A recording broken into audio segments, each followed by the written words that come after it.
Kami dari kelompok 3 akan memperkenalkan diri terlebih dahulu. Nama saya M. Raffi Zulfari Rahman. Nama saya Nurul Hidayati Arifin. Nama saya Sinti Solihatin Nisa. Nama saya Rizky Nurmalia. Di sini kami akan memaparkan materi mengenai muamalah, khususnya zakat dan pajak. Selamat menyaksikan. Muamalah. Secara bahasa, muamalah berasal dari bahasa Arab, yaitu amalan yu'amilu muamalatan, yang berarti saling bertindak, saling berbuat, atau saling mengamalkan. Kata saling dalam bahasa Indonesia merupakan kata yang menerangkan perbuatan ataupun saling membalas-membalas. Sehingga secara bahasa, pengertian muamalah yaitu menunjukkan dimensi sosial ajaran Islam melalui interaksi antar individu. Zakat. Apa itu zakat? Zakat secara istilah bahasa berasal dari kata zaka yang artinya tumbuh, berkah, bersih, dan berkembang. Secara umum, zakat diartikan sebagai suatu ibadah umat Islam yang dilaksanakan dengan memberikan sebagian kepemilikan hartanya kepada umat Islam yang membutuhkan.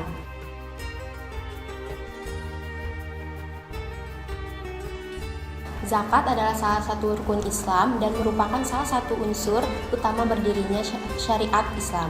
Oleh karena itu, hukum zakat adalah wajib tanpa pengecualian bagi setiap umat Islam yang mampu. Dari berbagai sumber disebutkan bahwa zakat adalah kewajiban individu atau fardu ain yang dikeluarkan oleh semua muslim yang memiliki harta.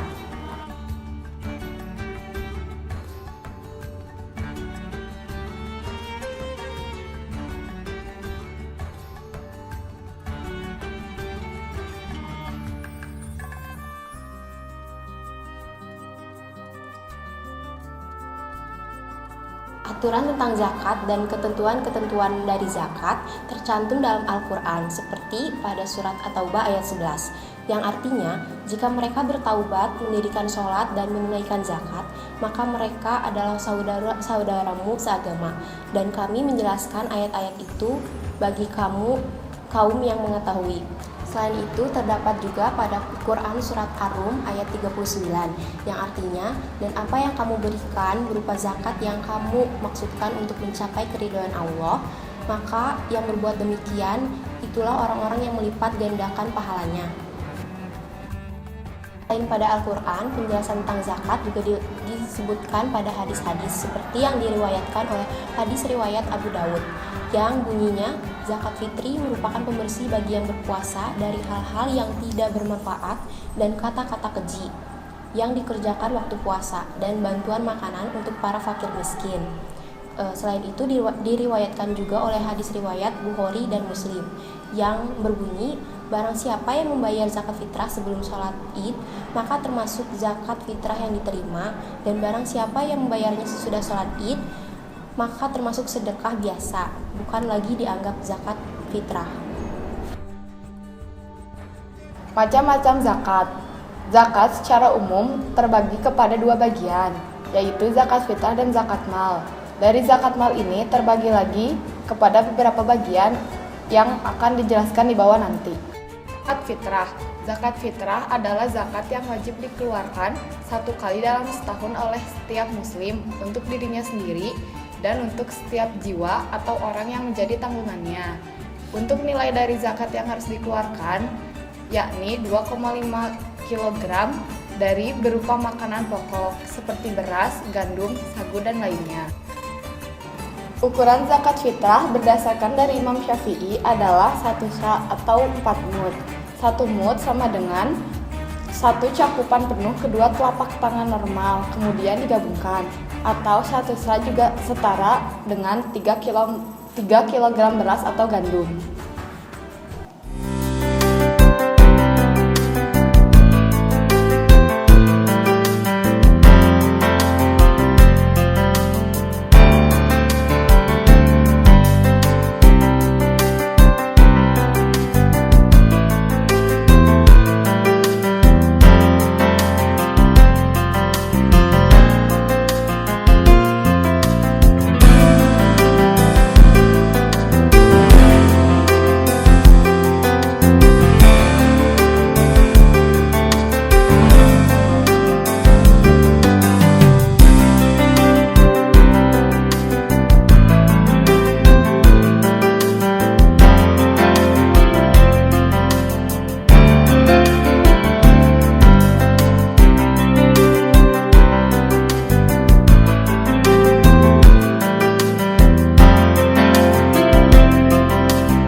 Zakat mal adalah zakat yang dikenakan atas harta yang dimiliki oleh seseorang atau lembaga dengan beberapa syarat dan ketentuan yang berlaku dalam hukum Islam. Pendapat lain mengatakan, pengertian zakat mal atau zakat harta adalah zakat yang harus dikeluarkan oleh individu ketika harta orang tersebut telah memenuhi ketentuan nisab dan telah mencapai 1 tahun. Dalam hal ini, sesuatu dapat disebut dengan harta kekayaan jika memenuhi 2 syarat, yaitu yang pertama, dapat dimiliki, disimpan, dihimpun, dan dikuasai. Yang kedua, dapat memberikan manfaat sesuai golibnya, misalnya uang, emas, harta tani, ternak, mobil, rumah, dan lain sebagainya.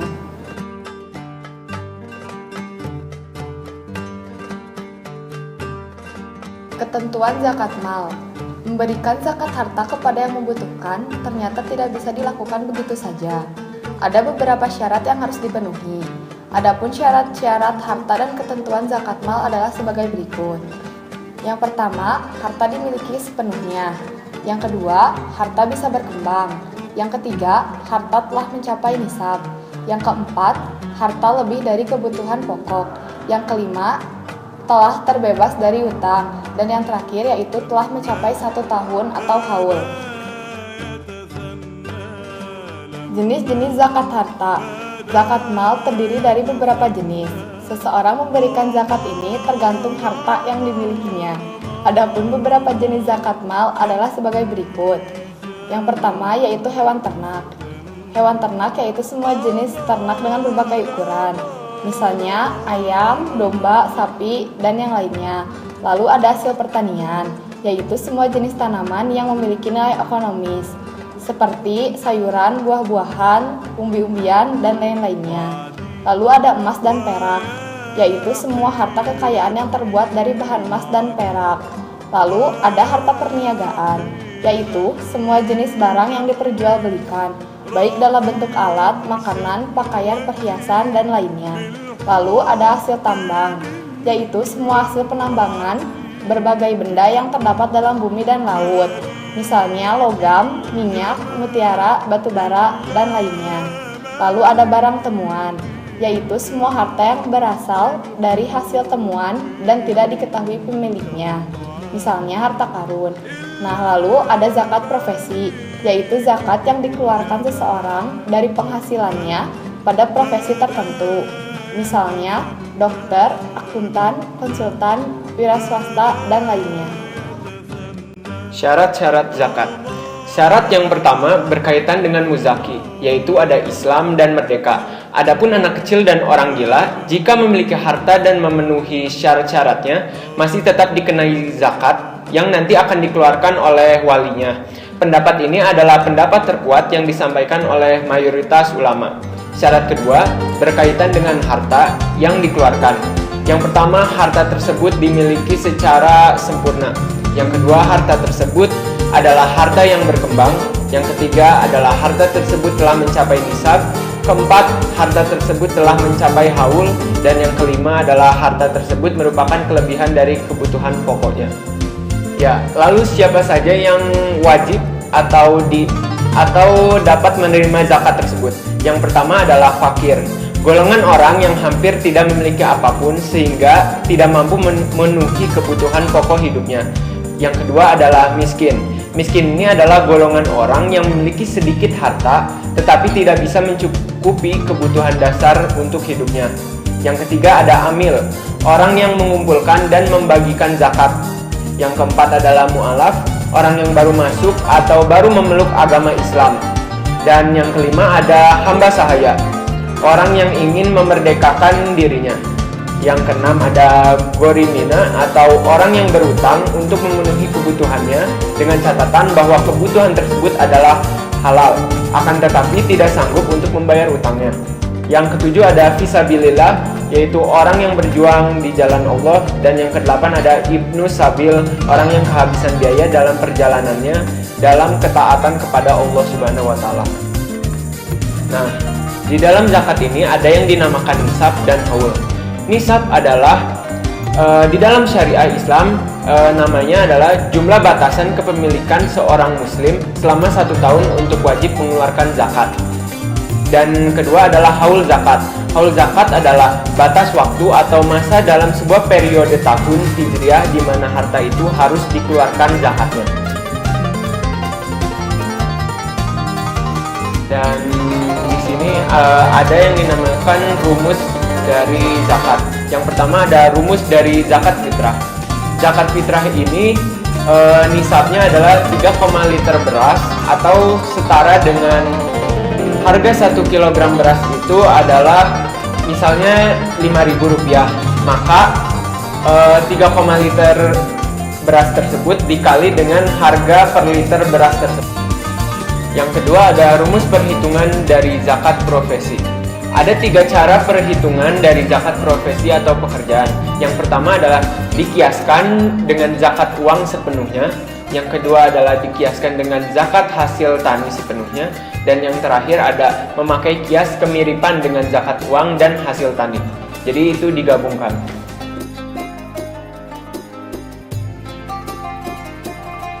Ya, berikut adalah contoh soal zakat mal menggunakan kias ketiga.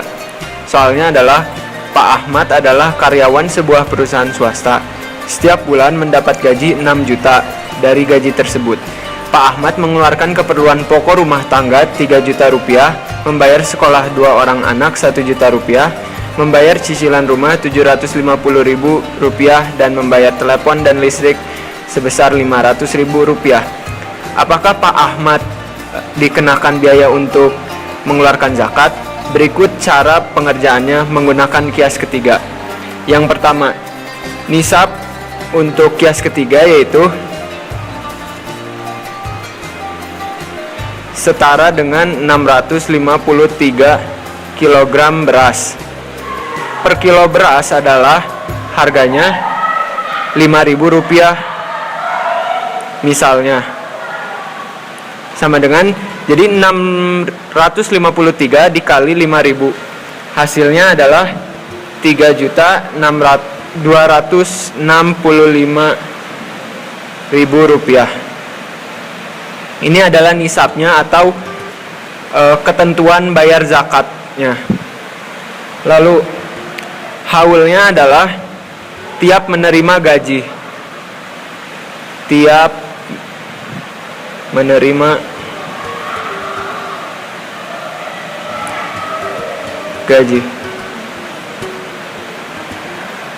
Lalu kita cari dulu biaya penghasilan bersih dari Pak Ahmad.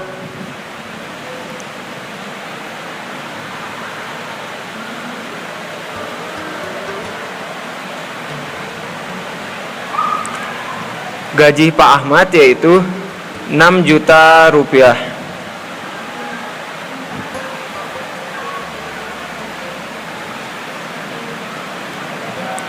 Berarti 6 juta rupiah ini dikurang dengan pengeluarannya yaitu 3 juta rupiah ditambah 1 juta rupiah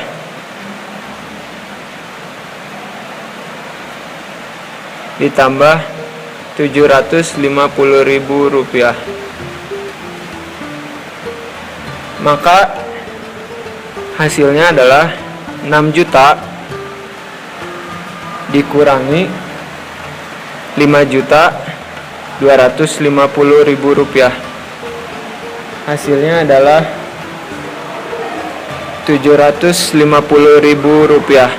Sehingga karena penghasilan dari Pak Ahmad ini tidak memenuhi nisabnya, maka Pak Ahmad tidak dikenakan kewajiban untuk membayar zakat.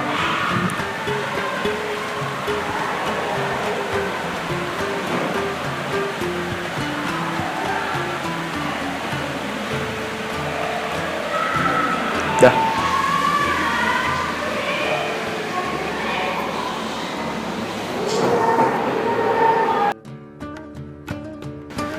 Nah, berikut soal kedua. Soal kedua ini tentang zakat mal, khususnya untuk nisab emas. Di sini soalnya adalah Umi punya uang di tabungan 100 juta rupiah. Depositonya 500 juta rupiah dan emas perak senilai 200 juta rupiah serta ada rumah keduanya yang dikontrakkan senilai 200 juta rupiah. Jadi total yang dimiliki Umi adalah 1 miliar rupiah. Semua harta ini sudah dimiliki sejak 1 tahun yang lalu.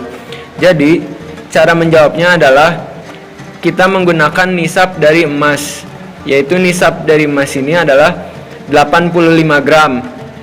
Karena 1 gram emas ini harganya dimisalkan 250.000 rupiah, berarti 85 gram dikali 250.000 rupiah.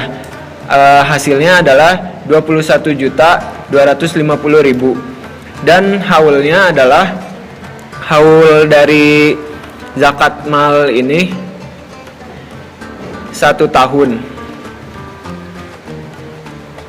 Dan ketentuannya adalah untuk membayar zakat tersebut adalah 2,5% dari harta yang dimilikinya.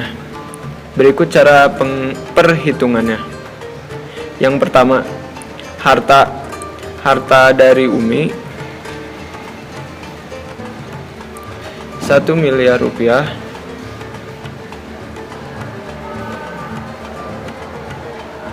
dikali 2,5%, atau bisa ditulis 2,5/100. Jadi 1 miliar dikali 2,5% adalah 25 juta rupiah. Jadi kesimpulannya Umi wajib membayar zakat senilai 25 juta rupiah.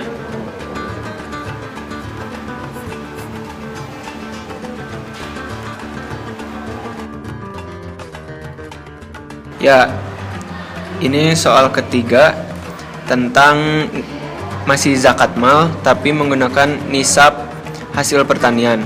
Contoh soalnya adalah seorang petani hasil panennya sebanyak 1000 kg.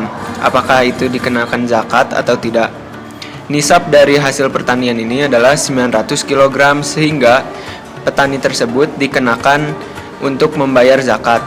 Namun jika pertanian tersebut menggunakan alat penyiram, zakatnya hanya 5%. Namun jika tidak menggunakan alat penyiram, maka zakatnya tersebut sebesar 10% dari hasil panennya. Berikut cara penghitungannya. Hasil panen tersebut ini untuk yang menggunakan alat penyiram. Gunakan alat penyiram.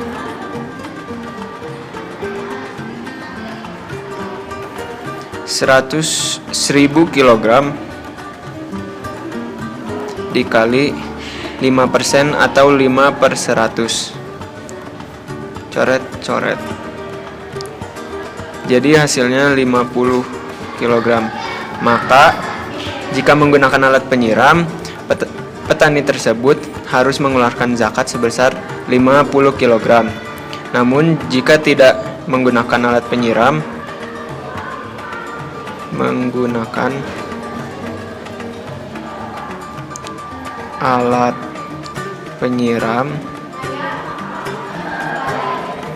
maka perhitungannya menjadi 1000 kg dikali 10/100 atau 10%. Coret. Hasilnya adalah 100 kg. Jadi petani tersebut jika tidak menggunakan alat penyiram harus mengeluarkan zakat sebesar 100 kg.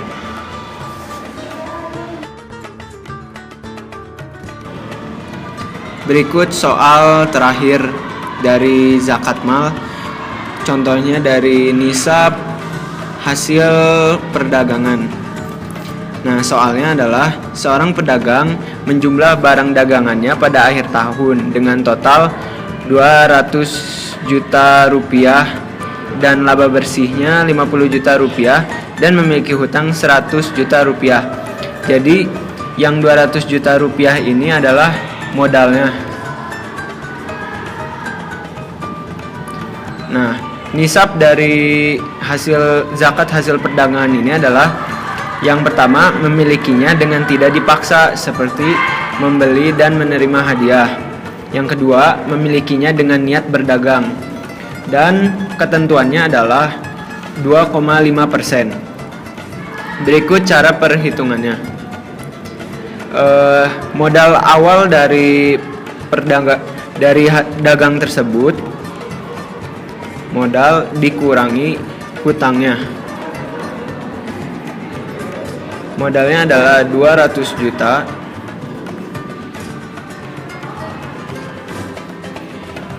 dikurang 100 juta rupiah. Hasilnya adalah 100 juta rupiah. Nah, berarti ini adalah sisa modalnya. Ini adalah sisa modal. Sisa modal tadi dijumlahkan dengan laba bersihnya. Berarti ini adalah penghasilan bersih, yaitu 100 juta ditambah 50 juta. Hasilnya adalah 105.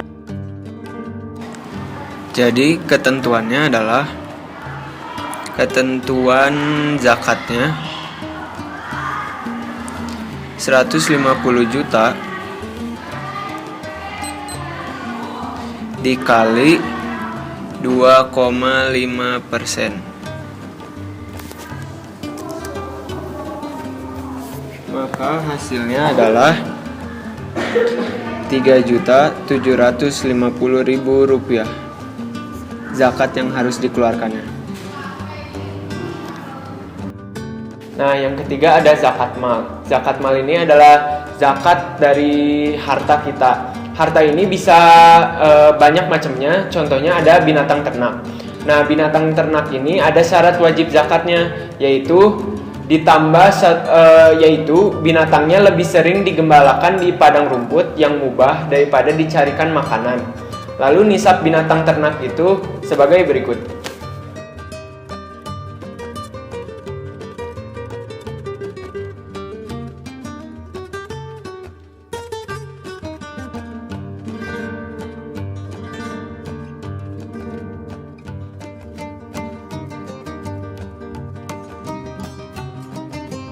Definisi pajak. Dalam istilah bahasa Arab, pajak dikenal dengan nama al-usyir atau al-maks atau bisa juga disebut ad-daribah, yang artinya adalah pungutan yang ditarik dari rakyat oleh para penarik pajak, atau suatu ketika bisa disebut al-haraj. Akan tetapi, al-haraj ini biasa digunakan untuk pungutan-pungutan yang berkaitan dengan tanah secara khusus, sedangkan para pemungutnya disebut syahibul maks atau al-ashishar. Adapun menurut bahasa, pajak adalah suatu pembayaran yang dilakukan kepada pemerintah untuk membiayai pengeluaran-pengeluaran yang dilakukan dalam hal menyelenggarakan jasa-jasa untuk kepentingan umum.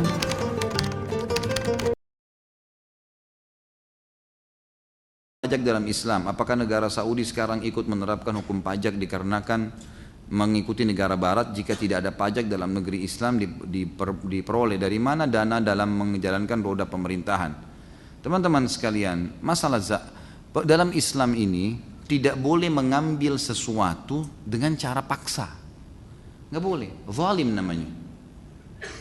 Pajak ini kalau kita bicara apa adanya, realitanya, kalau kita tanya setiap warga misalnya, disuruh pilih bayar pajak atau tidak bayar pajak, kira-kira apa yang dipilih oleh warga?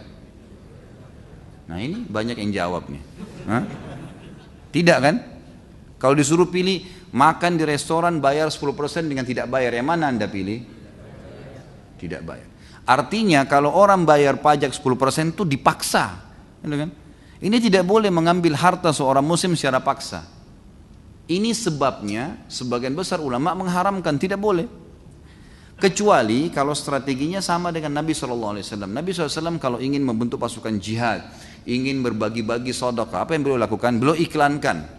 Nih ada saudara kita kalian yang sedang butuh si fulan, menyumbanglah. Ya, Nabi SAW kadang-kadang membuka jubah beliau menaruh, lalu orang-orang pada menyumbang di situ. Lalu kemudian Nabi SAW berikan kepada mereka. Sukarela.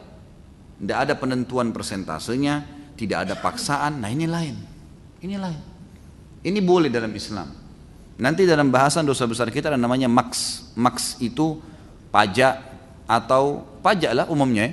Apakah itu pajak diambil dari masyarakat secara paksa atau pajak diambil dari bea cukai barang-barang yang masuk. Di zaman Nabi SAW orang masuk keluar masuk Madinah, masuk di negara Islam tidak ada sama sekali bayar apa-apa. Ini orang pergi rekreasi sama keluarganya ke Eropa, belanja. Lebih dari $1.000 atau berapa dolar harus bayar. Apa urusannya? Orang beli barang dari keringatnya dia beli produk yang dia mau, kenapa Anda ambil? Apa urusannya gitu? Kan mestinya nggak boleh. Pasti kalau mau tahu itu paksa atau tidak, tanya dia mau bayar nggak? Kalau dia nggak mau bayar berarti itu jelas dipaksa berarti, gitu kan? Ini nggak boleh. Nah karena sudah menjadi sebuah kebiasaan, jadi orang akhirnya biarin aja sudah, karena terpaksa. Tapi kalau disuruh pilih orang tidak mau. Mestinya memang tidak boleh, gitu kan? Kalau apakah Saudi menggunakan pajak? Setahu saya tidak ada pajak di sana, setahu saya, gitu kan?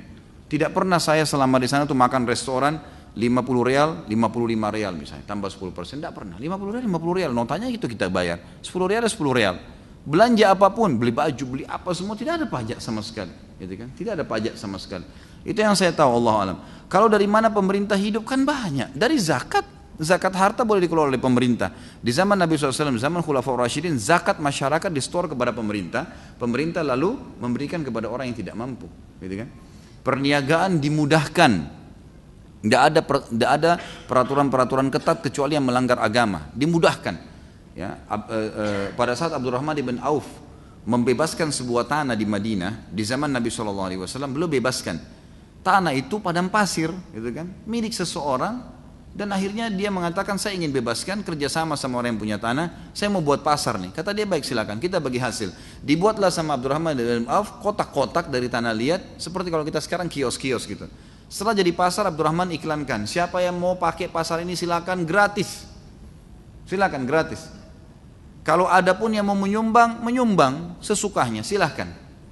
Maka orang-orang pada pindah, hidup jadi pasar baru di situ. Akhirnya orang-orang kena merasa ada transaksi jual beli, mereka dengan sukarela memberikan kepada Abdurrahman dan akhirnya memberikan Abdurrahman harta yang sangat banyak sampai berpeti-peti emas didapatkan dari pasar itu. Tadinya pasar itu cuma disukarelakan. Banyak dimudahkan perdagangan, perniagaan dimudahkan, gitu kan. Jadi masyarakat tuh hidup. Saya tahu sekarang Cina misalnya, dia pemerintahnya memetak-metak wilayah itu, misal wilayah ini khusus untuk kain misalnya, kayak kita contoh misalnya Malang ini apa sih spesialisnya, mungkin orang ahli jahit misalnya, baik pemerintah subsidi di sana dana, semua yang berhubungan dengan jahit-jahit, pabriknya segala kain ditaruh di sana, udah seperti itu. Teman-teman saya mengatakan kalau kami sekarang datang ke Cina, kalau dia memang di paspornya tertulis businessman, memang dia pedagang pengusaha, maka di bandara sudah dijemput tuh, pemerintah Cina jemput di bandara, ditulis namanya. Padahal orang dia bilang saya tidak kenal, tapi sudah ditahu. Dari data visa sudah ditahu kalau ini profesinya orang seperti ini. Dijemput, Anda mau apa nih? Oh saya mau pabrik kain misalnya, ditunjukin. Saya mau ke sini, ditunjukin. Begitu. Jadi langsung dibawa dan akhirnya hidup suasana itu. Hidup suasana transaksi jual beli, akhirnya bisa menguasai dunia. Banyak sumber, gitu kan? Jadi pemberdayaan masyarakat dalam hal yang bisa dikerjasamakan dengan pemerintah, masyarakat itu bisa. Indonesia ini negara yang luar biasa kayanya, Cuma sayangnya beberapa elemen saja yang tidak bertanggung jawab dan tidak tahu kalau mereka bertanggung jawab hari kiamat yang menyalahgunakan masalah itu.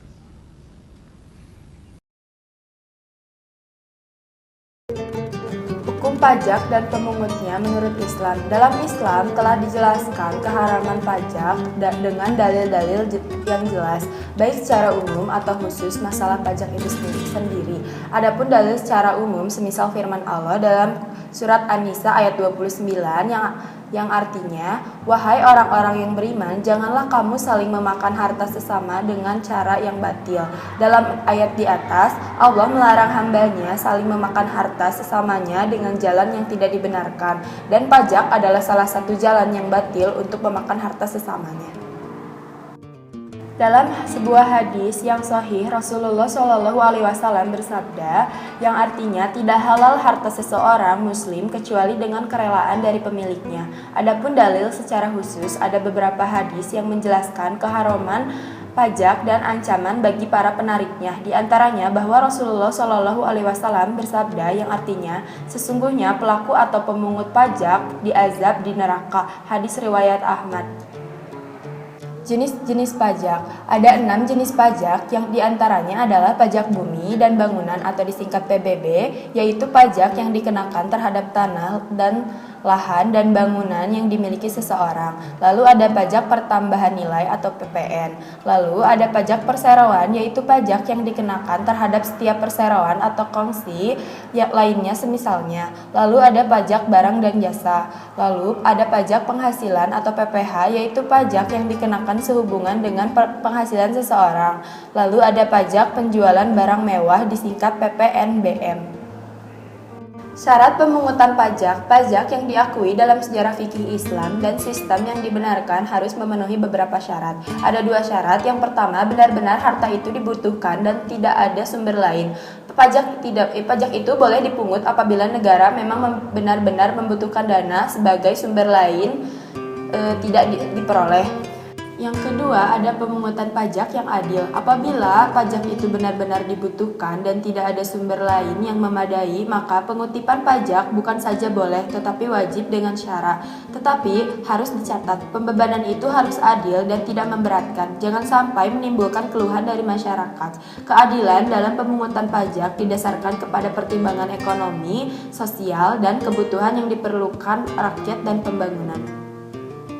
Jadi, perbedaan zakat dan pajak adalah zakat memberikan sebagian harta menurut kadar yang ditentukan oleh Allah bagi orang yang mempunyai harta yang telah mencapai nisabnya. Sedangkan pajak tidak ada ketentuan yang jelas kecuali ditentukan oleh penguasa di suatu tempat.